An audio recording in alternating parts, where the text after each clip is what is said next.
Bonsoir, bonsoir. On va attendre un petit peu que tout le monde se connecte. Je viens de m'apercevoir que j'avais mis l'info aussi sur mon profil Corinne Mouget. Puis j'ai oublié de préciser que c'était sur ma page la vidéo. Donc je l'ai remis parce que j'avais déjà pas fait attention que c'était que les amis, pas public. Alors...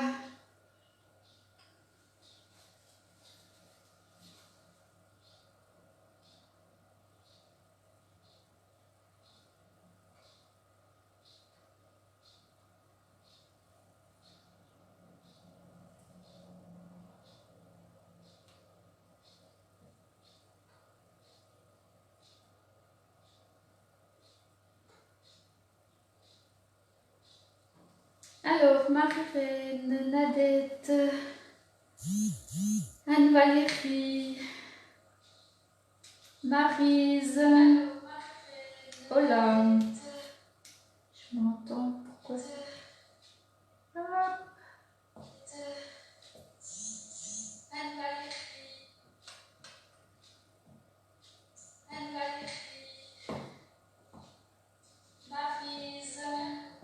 pas vrai, j'arrive pas.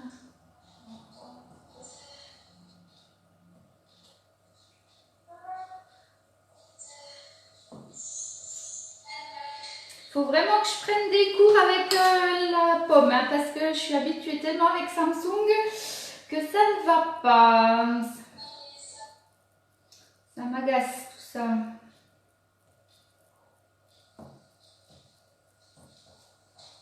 Je ne sais pas revenir en arrière.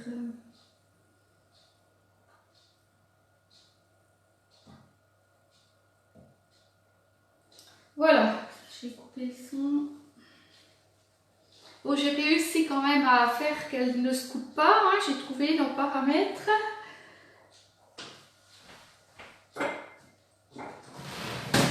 Allez, on va commencer. Hein. Il n'y a pas beaucoup de monde de connecté. Peut-être qu'elles arriveront après. Tant pis. Voilà. Alors, on a dit que c'était millefeuille ce soir. Donc, j'ai fait un petit peu d'avance. Hein, parce que sinon, ça serait trop long. Donc, je vous explique tout. J'ai déjà cuit mes 2 pâtes feuilletées et fait ma crème pâtissière. Donc alors moi je conseille d'acheter la pâte feuilletée parce que j'ai déjà essayé 2 fois avec celle qu'on fait. On n'arrive pas forcément à bien les tirer comme celle qu'on achète parce qu'on n'a pas la machine, le rouleau là pour les tendre. Donc après le feuilletage il est un peu trop épais. Bon, il faudrait peut-être que je réessaye quand même avec la pâte feuilletée express peut-être. Mais donc là je l'ai acheté. Alors donc... quand vous prenez de la... moi je prends de la pâte feuilletée ronde. Hein. Donc vous allez... Moi je les cuis séparément. Parce que des fois de vouloir les cuire les deux en même temps, on ne gagne pas grand chose. Il y en a une qui est trop cuite, l'autre pas assez, il faut permuter, enfin bref. Je mets mon four à 170 degrés, je déroule ma pâte. Et comme elle est bien arrondie comme ça, ce que vous faites, c'est que vous étirez un petit peu dans les arrondis pour essayer de la faire un petit peu carrée. Donc après, vous la piquez bien dans tous les sens pour ne pas qu'elle gonfle trop, parce que si elle gonfle trop, après elle casse. Et puis, vous mettez beaucoup moins de crème pâtissière. Donc, soit vous pouvez mettre une autre toile de cuisson dessus, parce que même encore bien piquée, des fois, elle peut gonfler un petit peu. Soit vous mettez une autre toile de cuisson dessus, soit vous guettez. Et en milieu de cuisson, vous pouvez prendre la spatule coudée puis rappuyer. Moi, je tape un petit coup comme ça pour bien la rappuyer pour qu'elle redescende. Donc, vous les faites cuire les deux à peu près donc 20 à 25 minutes chacune. Elles doivent, donc là, elles ont quand même encore bronzé après. Hein, donc, elles étaient moins cuites que ça parce que c'est 20 à 25 minutes à 170 degrés. Et une fois qu'elles sont cuites les deux, vous mettez votre four à 230 degrés et vous retournez votre pâte feuilletée. Puis vous voyez, j'ai saupoudré de sucre semoule dessus. Et une fois que le four est chaud à 230 degrés, vous mettez au plus haut, pas le grill, hein, moi je mets chaleur combinée comme je cuisine beaucoup. Je laisse uniquement ça et vous mettez tout en haut du four. Alors là, il faut surveiller comme le lait sur le feu parce qu'au début, des fois, ça a du mal. C'est juste pour faire caraméliser. Vous voyez, bon, le sucre n'a pas caramélisé partout, mais bon, comme elle commençait à bien brunir, j'ai arrêté là. Alors, c'est 3 à 5 minutes. Il faut vraiment guetter parce que ça va très vite et vous pouvez brûler votre pâte feuilletée. Vous voyez la deuxième, donc ça n'a pas fondu partout, mais c'est pas grave. Donc ça vous caramélise un petit peu votre pâte feuilletée. Ça va vous donner un super bon goût à votre millefeuille. Alors même si par malheur elle brûle un peu trop, ne l'achetez pas parce que c'est encore meilleur. Parce que c'est arrivé une fois en atelier, la dame me dit je surveille et puis pour finir on a fait autre chose. Elles étaient bien bronzées, noires brûlées, pas vraiment noires quand même. On n'a pas eu le choix, on a fait millefeuille comme ça. Et il était excellent. Mais bon, c'est pas une raison pour les laisser brûler. Voilà. Alors vous avez un côté qui est beaucoup plus plat que l'autre. Donc après, moi je les retourne pour pas trop la casser en découpant parce que si elle gondole, ça peut casser. Donc là, on va utiliser le cadre inox qui équivaut à la moitié du Flexi-Pan plat. Hein, vous savez, pour monter les gâteaux, celui de vendredi, on l'a fait avec ça. D'ailleurs, il n'est pas tombé, hein, il a tenu impeccable. Voilà, il a été apprécié. Alors après, vous allez prendre le couteau pelle à tarte pour couper sur la toile de cuisson. Hein. Vous savez qu'il ne faut pas prendre le couteau, sinon vous vous mettez en dehors de la toile de cuisson. Alors après, soit vous coupez à l'intérieur, soit à l'extérieur en tenant le couteau pelle à tarte un petit peu penché. À vous de trouver votre petit coup de main. Et vous sciez tout doucement. Il ne faut pas appuyer d'emblée votre cadre inox parce que vous pouvez casser votre pâte feuilletée. C'est quand même un petit peu fragile. Donc vous voyez que j'en ai cuit 2 pour faire 3 couches. Je vais tourner un petit peu. Alors ça, vous pouvez tout préparer vos ingrédients pour monter le jour même parce qu'autrement c'est vrai que la pâte feuilletée elle peut pomper un peu l'humidité de la crème pâtissière. Mais là c'est bien caramélisé donc ça devrait aller pour demain. Hein. Donc vous y allez doucement. Et après, vous pouvez appuyer un petit coup. Voilà. Donc, on va mettre la première par là. Ça fait des miettes. On va les enlever. Hein. Sur le petit plateau bambou, il va super bien. Il est bien plat. Donc, on coupe la deuxième. On garde bien précieusement les petites chutes.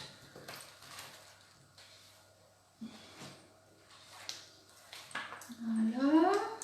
Alors là, vous voyez, pour cuire la pâte feuilletée comme ça, je ne mets pas de plaque à lui en dessous pour éviter que la pâte elle remonte un petit peu. Mais quoique là, moi, c'est des anciennes toiles de cuisson. Maintenant, elles sont à peine plus petites. Donc, vous voyez, en fait, on tire dessus dans les arrondis. C'est pour pouvoir avoir les angles au cadre. Hein, parce que des fois, ça peut réduire un petit peu et après il vous manque de la pâte dans les angles.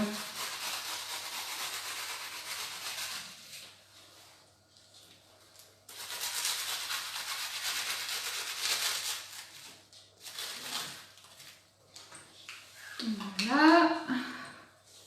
Donc c'est tout simple. Hein. Alors la crème pâtissière c'est pareil. Hein. Donc vous la faites soit à la main, soit au robot. Alors moi je fais toujours 1 litre de crème pâtissière, il en reste, hein, mais parce qu'après ça dépend comment la pâte a gonflé. Et puis après bon il y a toujours des petits restes de pâte feuilletée. Donc en fait on peut très bien terminer le reste de crème avec les chutes. Hein. Mais là, je vais garder la crème pâtissière pour nos brioches escargots de mercredi, en fait. On va la mettre sous vide et puis ça nous donnera aux petits oiseaux.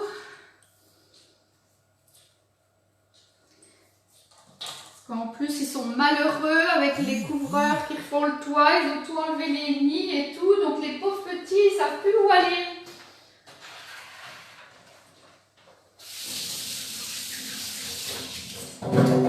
Voilà, donc ensuite, une fois qu'on a coupé nos petites pâtes feuilletées, je vais essuyer un petit coup parce que c'est quand même bien gras. On va faire le montage. Alors là, je vous montre le vrai millefeuille, hein, crème pâtissière et puis pâte feuilletée. Mais après, vous pouvez très bien faire que 500 ml de lait pour votre crème pâtissière et mettre de la chantilly par exemple. Après, vous pouvez rajouter des framboises, mais là, c'est plus du tout le vrai millefeuille. Hein. Donc, si vous voulez faire avec de la chantilly, vous mettez 1 millilitre de lait pour votre crème pâtissière et puis vous rajoutez 250 grammes de chantilly. Bon, dans ces cas-là, c'est peut-être conseillé de mettre quand même une feuille de gélatine ou pas dans la crème pâtissière pour que ça se tienne bien. Donc là, moi j'ai fait mon litre de crème pâtissière, c'est terminé à 18h, 18h15. Donc, si vous voulez, pour refroidir très vite une crème pâtissière, 1 litre, hein, si vous mettez 1 litre de crème pâtissière dans votre cul de poule en inox qui va bien prendre le chaud, filmé au contact, vous avez pour un bon moment à la faire refroidir, hein, comme il y a du volume et tout ça. Donc, vous prenez votre roule-pâte, hein, pour étendre votre pâte à pain, vos brioches et tout ça. Vous la mettez moitié sur la plaque alu et moi je verse mon litre de crème pâtissière au milieu. Elle glisse tout doucement, vous voyez, elle s'arrête vraiment, elle obéit, hein, juste au bord et on replie et comme ça elle refroidit très vite parce qu'il n'y a pas beaucoup en épaisseur. Voilà, je l'ai mis sur ma terrasse uniquement, hein, même pas au frigo. Il n'y a pas besoin de la mettre vraiment au frais, sauf s'il fait 40 degrés dehors, hein. Mais il faut surtout pas qu'elle soit trop froide parce qu'après on ne peut pas trop la travailler, elle est trop dure si vous voulez, hein. Vous voyez là, elle va toute seule dans le cul de poule.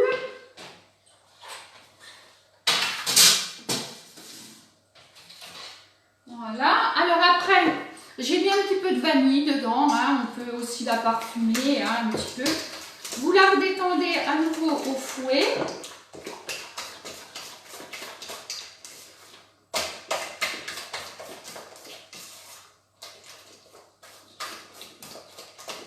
Voilà.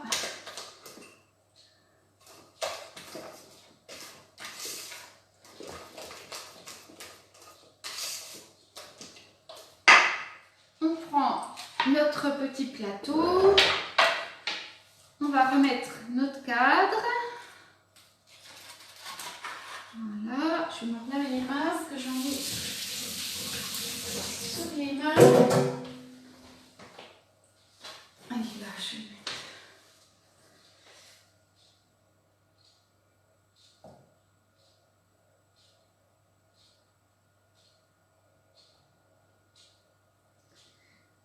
Elisabeth, Nadège, Corinne, Fink. Voilà, voilà. Je guette si des fois il y a des questions.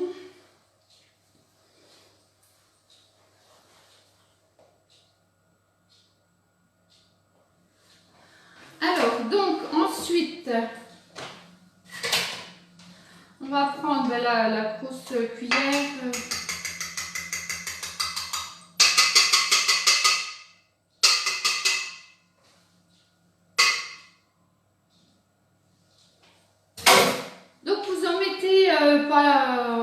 Ouais, un peu presque la moitié si vous voulez, Bon, il en reste toujours, hein, comme je vous ai dit. Donc, il ne faut quand même pas en mettre trop non plus pour pouvoir mettre toutes les couches. Hein.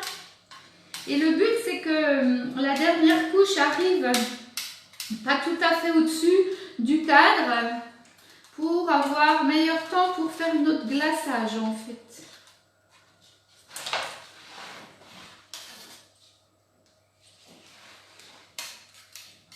Donc, petite spatule coudée, hein, qui est beaucoup offerte dans les promos. Hein. Elle va super bien vous lisser l'intérieur. On peut racler sur les bords, on fait tomber. Donc, voilà, vous mettez une petite couche. Alors après, la couche du milieu, on va faire avec les chutes. Parce que vous savez que je suis économe, hein. Paradine, hein. Je dis bien, attention. Hein. Alors, là, on fait du fabricage, du rafistolage, comme vous voulez. Donc, on prend déjà les plus gros côtés. Vous voyez, on le met le côté droit contre le cadre. On prend un autre. Je ne sais pas lequel est le plus gros, ils sont identiques. Donc, des fois, il faut recouper un peu les bouts, ça dépend. Là, ça va pile poil. Hop. Et puis, l'intérieur, eh ben, on comble. Alors, vous faites les petites mesures. Vous prenez votre couteau pelle à tarte. Hop là, ça casse, mais c'est pas grave. De toute façon, le milieu, on n'y voit rien. Hop.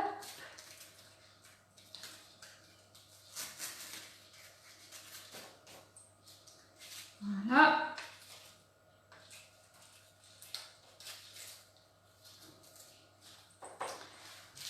Et on continue avec...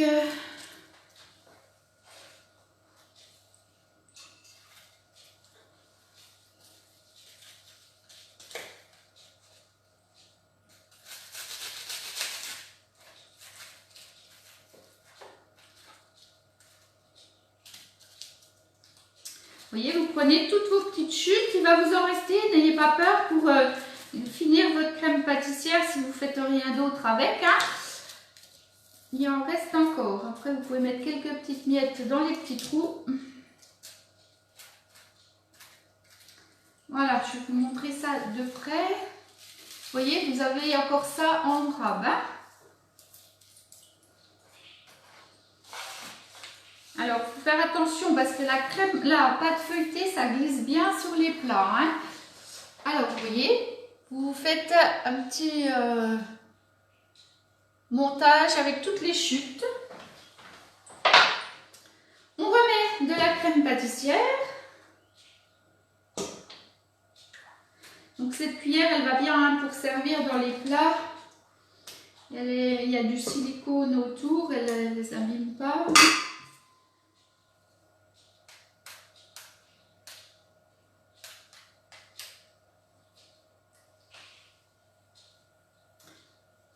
Donc là, vous faites 8 belles parts, si c'est vraiment que le dessert. Hein. Sinon, moi, quand je fais des assiettes gourmandes, je peux faire jusqu'à 15 petites parts.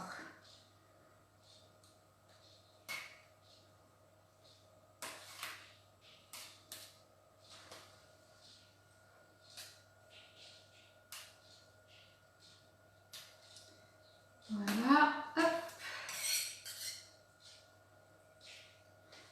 Donc, il en reste toujours à peu près comme ça, je vais vous montrer. Hein. Ça fait même pas 250 grammes. Après, ça dépend comme votre pâte, elle gonfle hein, aussi. Si elle gonfle pas trop, vous allez en mettre plus. Ça dépend de tous les pâtes que vous avez achetées en fait. Hein. Bon, après, il faut toujours prendre de la bonne qualité, c'est toujours meilleur. Vous voyez ce qui reste un peu. Voilà, je vais mettre sous vide pour mercredi.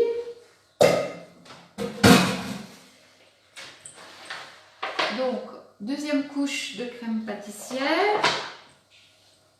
On prend notre dernière pâte. Alors on essaye de ne pas la casser parce que là après vous allez emmener plein de morceaux de pâte feuilletée dans le glaçage. Donc là on met le côté plat sur le dessus. Vous pouvez à peine, voilà. Donc le côté lisse sur le dessus pour avoir meilleur temps pour faire le glaçage. Donc vous avez de la pâte feuilletée un petit peu partout, mais c'est pas grave. On prend, ce coup-ci on va faire le glaçage. Alors j'ai mis 180 g de sucre glace dans mon cul de poule. Alors je conseille d'acheter le sucre glace parce que quand vous en faites avec vos robots, c'est uniquement du sucre. Donc des fois il est plus ou moins bien mixé, ça vous crépite sous la dent. C'est pas très agréable et dans le sucre glace qu'on achète, il y a de l'amidon. Donc quand on en fait nous-mêmes avec du sucre, il n'y a pas d'amidon. Donc il faudrait même mettre un petit peu de maïzena si vous voulez pour qu'il y ait un petit peu d'amidon et pour que ça soit meilleur en texture. Bon après, si vous n'achetez pas de sucre glace, vous pouvez faire avec votre sucre à vous. Hein, il n'y a pas de souci. Je vais prendre ma spatule et donc alors dans ma crème pâtissière j'ai mis 8 jaunes d'œufs, 1 litre de lait, j'ai mis 200 g de sucre, 80 g de maïzena, un petit peu de graines de vanille et le sucre, oui bah c'est tout, hein, j'ai tout dit, oui, donc j'ai mis 20 minutes 100 degrés avec le fouet dans le robot, vitesse 3. Voilà. Et donc, mes 8 blancs d'œufs, ben, il me reste, donc j'en ai mis un avec à peine plus d'un autre dans mon petit récipient pour mon glaçage. Les autres, ils sont ici. Je les ai remis sous vide avec celui que j'avais de vendredi, je crois, pour mes macarons de vendredi. Voilà, donc on met 30 g de blanc pour les 180 g de sucre glace. Donc vous pouvez très bien aussi utiliser ce glaçage là. Bien sûr, à mon avis, il faut diviser les proportions par 2 pour faire vos éclairs, vos choux, comment dire aussi, le pain d'épices. Hein, quand vous voulez faire décorer votre pain d'épices, vous pouvez utiliser ce glaçage là. Alors là, il faut y aller toujours tout doucement parce que vous savez très bien que ça part d'un seul coup le blanc. Donc on y va doucement parce que alors si votre glaçage est trop liquide, et ben ça coule de partout.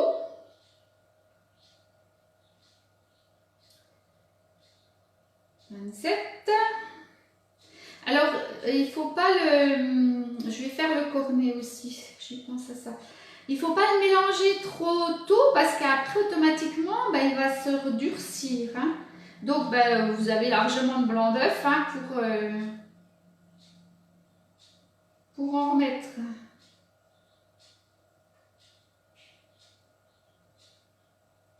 Là j'y vais tout doucement parce que c'est là que ça va partir d'un coup.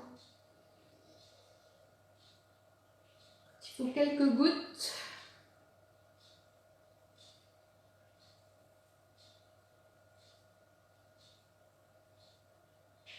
Hop, hop.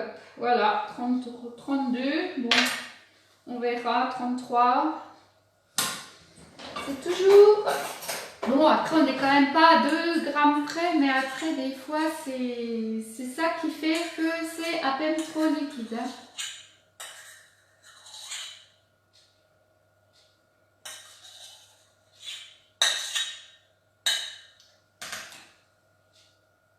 Allez-y, on verra.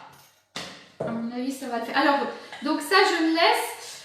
Après, j'ai préparé une bonne cuillerée à soupe de sucre glace avec une cuillerée à café de cacao amer. Alors, j'ai pesé pour voir. Donc, automatiquement, il faut quand même un certain volume pour pouvoir travailler, mais il en restera. Donc, j'ai mis 15 grammes. J'ai pesé parce qu'habituellement, je ne pèse pas. Donc, pour vous donner des idées, 15 grammes de sucre glace et 5 grammes de cacao amer. Donc, il faut à peu près 3 grammes de blanc pour remuer. Mais avant, je vais faire mon cornet pour faire le décor en chocolat dessus. Parce que on va faire au cornet. Donc j'ai regardé, par contre, il n'y a plus les petits cornets sur la boutique. On avait des petits cornets écriture, mais ils ne sont plus disponibles. Je n'ai pas trouvé, j'ai regardé plusieurs fois. Donc, comme je vous disais que ça fait 20 ans que je n'ai pas acheté de papier sulfurisé, je garde toujours celui de ma pâte feuilletée pour faire mes cornets. On recycle. Donc, vous le laissez, vous voyez, il sèche. Donc là, bah, vous allez... Alors après, il y a peut-être plusieurs techniques pour faire des cornets. Moi, je vous montre la mienne. J'y arrive comme ça, je ne change plus. Hein. Donc, vous faites la diagonale, hein, vous pliez pour faire un carré, en fait. On enlève. On le jette. Vous avez votre carré, donc il y a la diagonale. On va couper la diagonale.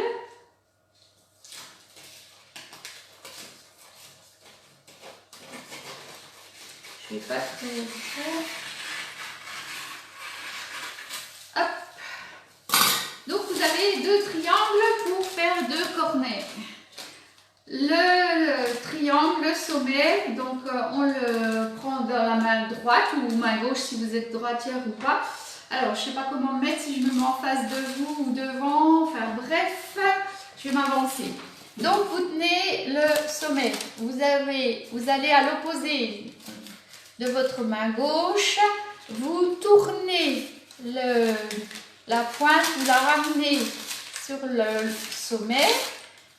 On repart avec l'autre pointe par l'arrière jusque là pour attraper les trois pointes avec ses doigts.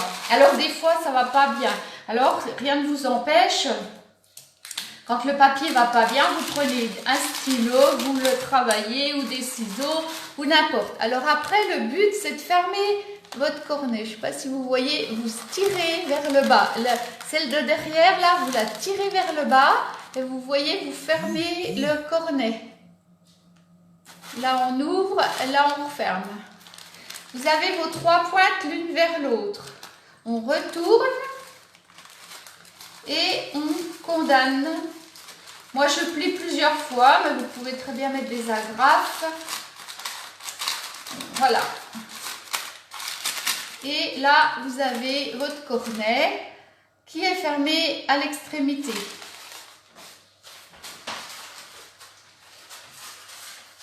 Donc moi je le prépare toujours à l'avance, comme ça mon sucre glace, s'il n'a pas le temps de sécher. Le support poche à douille, vous mettez dedans et le tour est joué.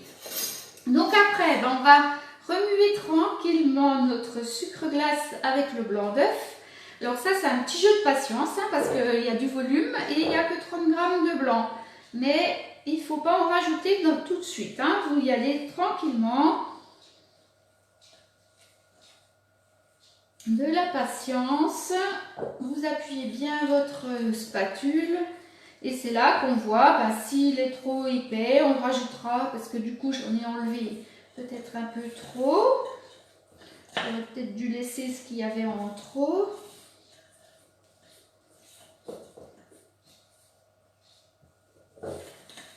Donc on remue.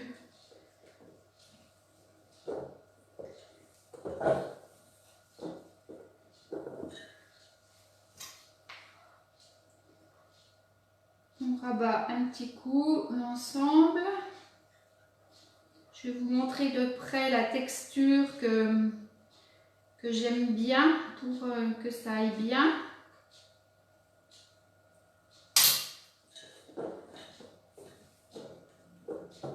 Je vais mettre une petite goutte. Là, vous y allez vraiment goutte par goutte.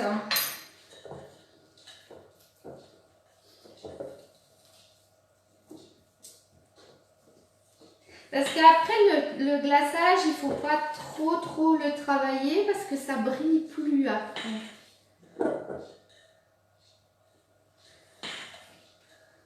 Donc voilà. Vous voyez, j'ai rajouté 2 gouttes, ça suffit. il doit être comme ça.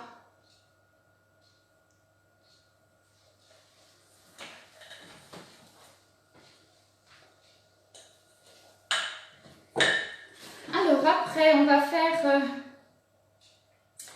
il y a Françoise, Mimi, bah coucou, Béatrice, Patricia, Lisa, Lucette.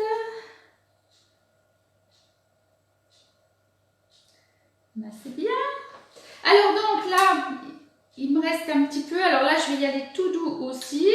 Là, c'est par petites gouttes, hein, puisqu'on met 30 grammes pour 180 grammes. Donc là, il y a 20 grammes. Hein, donc, je vous dis, c'est 2-3 grammes. Après, ce qui sèche, c'est le cacao. C'est pour ça que j'ai essayé comment dire, de peser pour essayer de vous dire, parce que des fois, c'est vrai que bah, on met une cuillère à soupe, hein, selon si elle est bombée ou pas. La cuillère à café, pareil. Donc...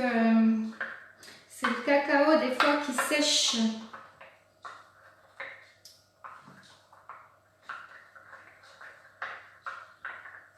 Alors là pareil, un petit jeu de patience, il faut y aller tout doux. Parce que des fois on croit qu'il n'y en a pas assez, mais le fait de bien remuer.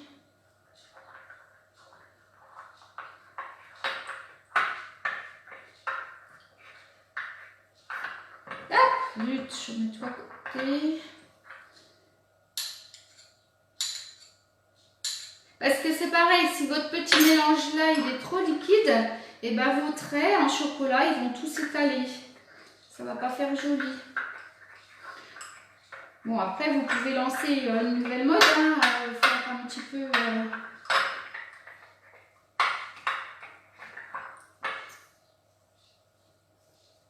Alors après il existe aussi du glaçage tout fait, hein, que vous utilisez au bain-marie et tout. Moi au début je faisais comme ça parce que je ne savais pas faire le glaçage, mais en fait des fois le glaçage il était le glaçage blanc était déjà figé quand je voulais faire mes petits traits, donc ça allait plus.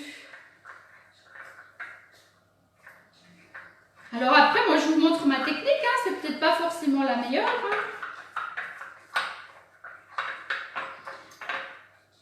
Alors après, vous pouvez très bien faire à peine plus de glaçage ou alors prendre un petit peu de glaçage blanc pour mettre à peine de cacao dedans. Vous pouvez faire comme vous voulez, hein. Alors ça a un petit peu collé au fond de mon pot parce qu'en fait j'avais mis mon blanc d'œuf dans ce pot là au départ. Pour tout vous expliquer. Et donc j'ai pas lavé mon petit saladier pour mettre mon sucre glace et mon cacao. Et en fait, eh ben, le blanc d'œuf qui était au fond, ben, ça a fait coller mon sucre glace. Donc il y a des petits morceaux. Vous voyez comme quoi, ben, il ne faut pas grand chose des fois pour que ça n'aille pas. Alors il y a des petits morceaux.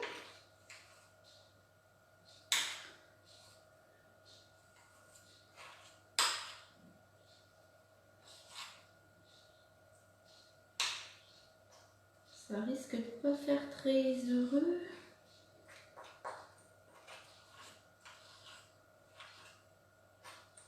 Alors donc, je ne vais pas trop gratter pour pas prendre les petits morceaux. Vous voyez, des fois, hein, quand on veut faire la feignante, pas laver le petit récipient où il y avait le blanc d'œuf, et ben ça a collé. Je mélange sur le bord. Donc, la texture, elle doit être comme ça doit pas être, je sais pas comment, je sais pas si vous voyez bien, ça doit pas être trop sec ni trop liquide parce qu'il faut qu'on arrive à faire nos traits en fait, hein.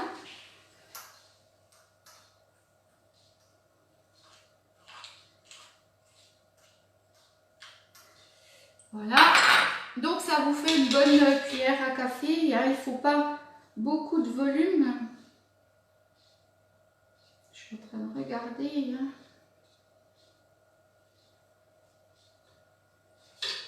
Je vais mettre à peine.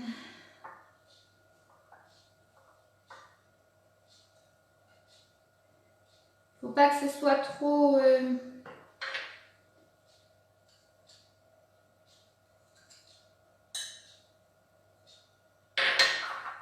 Une petite goutte, pas plus.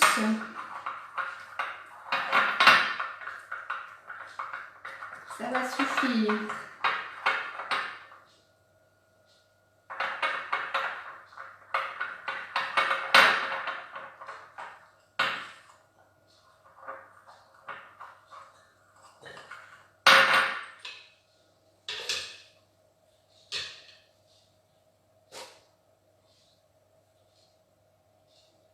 Voilà, on met dans notre petit cornet. Je vais me laver les mains parce que là j'en ai plein les mains.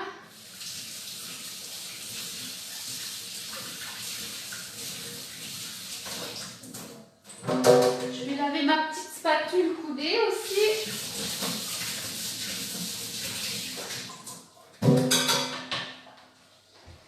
Et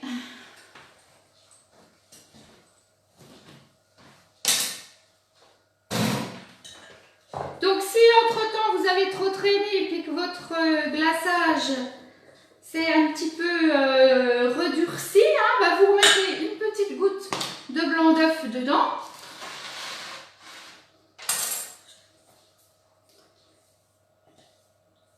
Il y a toujours une solution.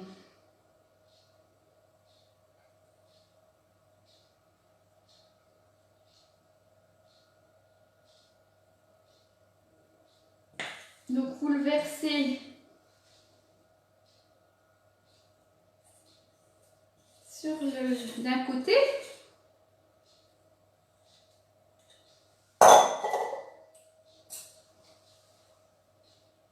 Alors après, vous pouvez très bien aussi mettre du colorant hein, dans votre glaçage. Je pense aux éclairs, aux pain d'épices pour Noël. Hein.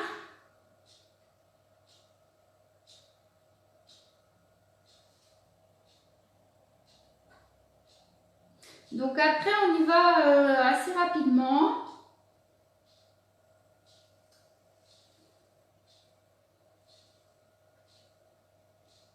Alors si des fois vous emmenez des petits bouts de pâte feuilletée, c'est pas grave. Parce qu'après, de toute façon, quand on fait le dessin, ça, on cache. Ça camoufle. Puis après, comme je dis, c'est du fait maison. On n'a pas, nous, de machine pour tout bien faire. Hein.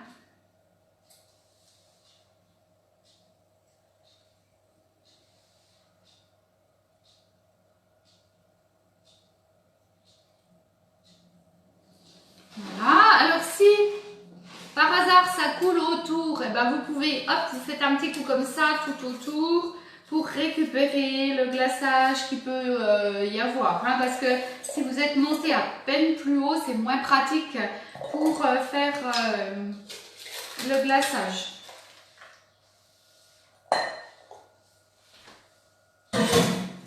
Donc après, on prend notre petit cornet, on le plie comme la poche à douille, hein.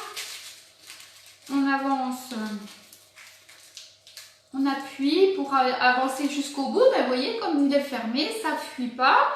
Alors après on va couper, mais vous coupez pour que ça ne soit pas trop fin ni trop gros, hein. Un petit, on va enlever les petites miettes.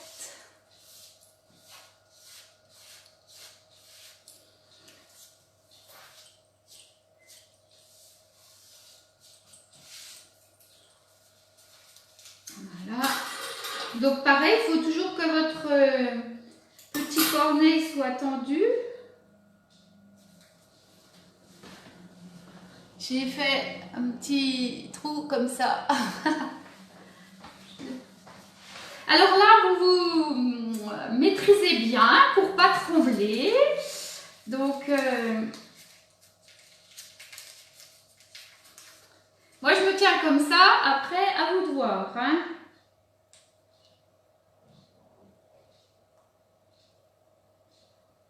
Puis on essaye d'aller droit, régulier. On appuie, hop.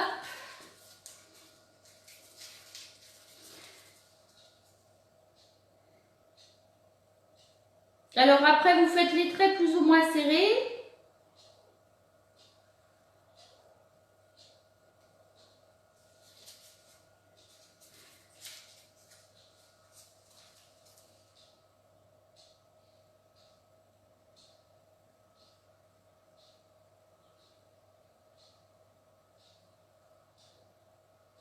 Vous pouvez très bien le faire en biais hein, aussi, comme vous voulez. Hein. Là, je vous montre vraiment le vrai, et puis après, vous pouvez... Ah, vous voyez, il y a des petits bouts qui bloquent. Zut! Les petits bouts durs que je vous disais qui ont coincé au fond.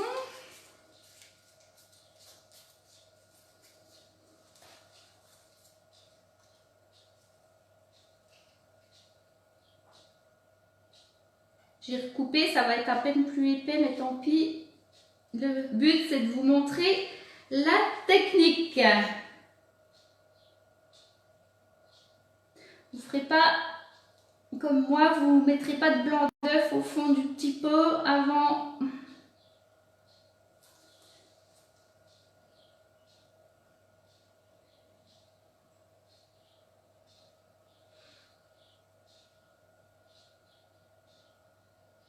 Parce que là, il n'y a pas la douille interchangeable hein, qu'on peut enlever. Donc vous faites avancer, je vais juste en mettre une petite larme là parce qu'il en manque un petit bout. Voilà. Donc vous faites les traits horizontaux. Après vous prenez un couteau pointu.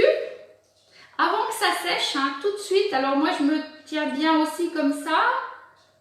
Et vous faites vous traînez le couteau dans le glaçage. Moi je laisse un petit espace parce qu'on va faire dans l'autre sens. Alors soit vous faites comme ça, vous revenez comme ça, vous faites comme ça. Mais moi j'y arrive pas trop. Alors je fais déjà les grands tout dans le même sens.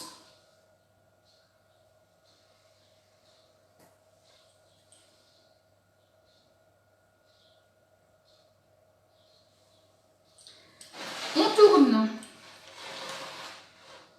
le pot, le plat. Je sais pas, vous voyez assez. Et on repart dans l'autre sens.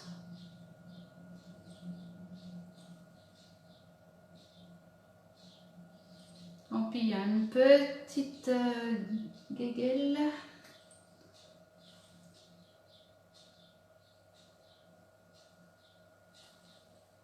Voilà, et le millefeuille est terminé. On aurait pu même à la rigueur en refaire un là au bord. Ça voulait faire plus joli.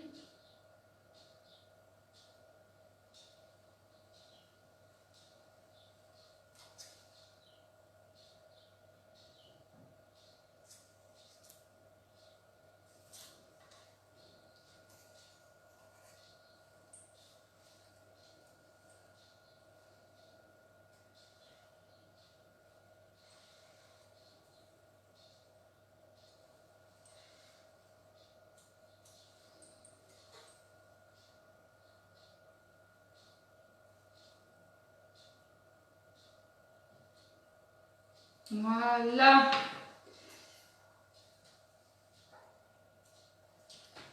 Je me lave les mains et je vous montre tout ça.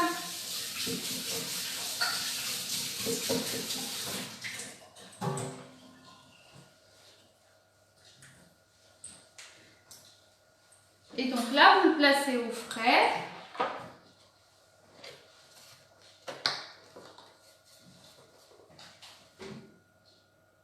Voilà le dessin. Alors c'est très difficile à couper un millefeuille parce que la crème des fois elle part. Alors soit vous le coupez directement dans le cadre, mais bon on aime bien présenter quand même correctement.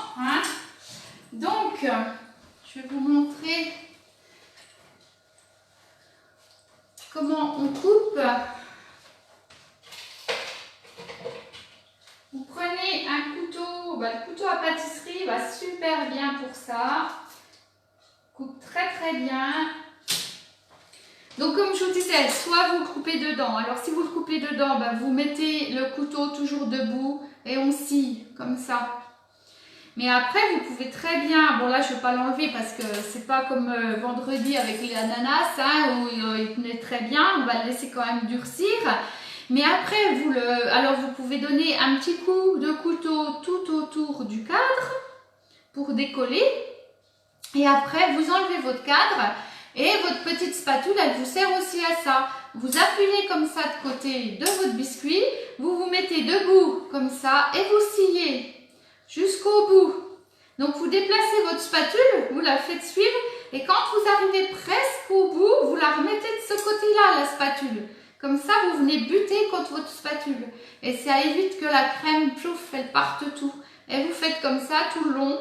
Et vous arrivez à le couper, je vous dis, moi, sans cadre, j'arrive à faire 15 petites parts, mais en sciant vraiment le couteau debout, un couteau qui se coupe super bien. Sinon, après, vous pouvez faire 8 belles parts si c'est que votre dessert. Voilà. Alors, des questions, il faut que je regarde s'il y a des commentaires. Oh là là, je suis pas douée vraiment avec ce truc, il faut que j'apprenne. Alors, Anne-Valérie, non, il n'y a pas de bonsoir Elisabeth, Corinne, Nadette, Maurice, il n'y a pas l'air d'y avoir de questions en fait. De toute façon, Christine, elle ne nous rajeunit pas cette recette de millefeuille. Ah oui, c'est vrai Christine, hein. C'est vrai. Il y a longtemps que je le faisais, que je le fais en atelier, mais il n'y a encore pas, tout le monde ne connaît pas encore. Hein.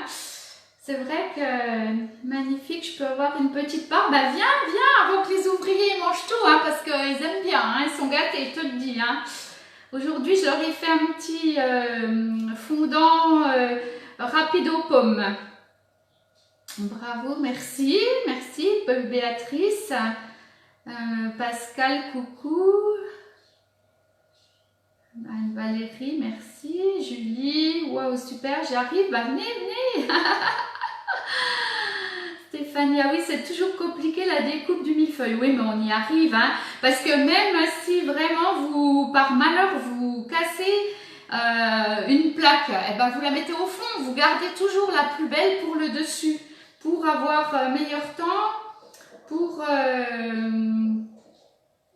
Oui, c'est super facile, hein, mais bon, et vous savez, quand vous en aurez fait autant que moi, vous allez y arriver. Moi, mon premier millefeuille, je l'ai fait avec de la pâte feuilletée faite maison, qui avait bien rétréci. J'avais pourtant pensé que ça pouvait rétrécir. J'avais mis plus grand, mais en fait, je l'ai monté sans cadre. Et puis, voilà, après, j'ai acheté du glaçage. J'arrivais pas à faire comme il faut mes petits traits et tout, vous voyez, et là vous gagnez du temps parce qu'en fait je vous donne déjà tous mes trucs et astuces. Donc voilà, hein. Et sur ce, je vous souhaite une très belle soirée. Je regarderai s'il y a d'autres questions que j'ai pas vues. Encore pour les ouvriers, oui, tu sais, maintenant ils ont l'habitude, hein, ils réclament c'est quand qu'on boit le café et tout. Voilà. Non, ils sont sympas, donc il n'y a pas de raison. Hein. Petit imprévu, louper le direct, alors replay. Oui, en replay, il n'y a pas de souci. Voilà, et ma foi, à mercredi, bonne soirée à toutes, et puis bon appétit. Au revoir.